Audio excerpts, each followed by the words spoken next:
Let's solve this question together. It says 2 raised to the power root of x is equal to 8 raised to the power x. We're required to solve for the value or values of x in this question, alright?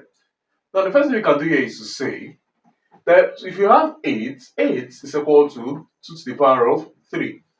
So we can go ahead and substitute 8 as 2 to the power of 3 in this equation, so that we have 2 to the power of root of x is equal to 2 to the power of 3 to the power of x.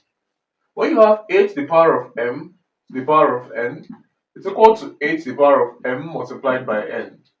Applying this law here, we're going to have 2 to the power of root of x is equal to 2 to the power of 3 times x is 3x. Now the bases are the same, so you equate the power. So you have that root of x should be equal to 3x. Squaring both sides, we have that x here would that be equal to 9x squared, because this is 3x times 3x, alright? Now from here you have that 9x squared minus x is equal to 0. That's for bringing this to this side, alright? So if you bring this to this side, you're left with 0 here, and this is 9x squared minus x. So if you factor out x from here, you have x into 9x minus 1 equals 0.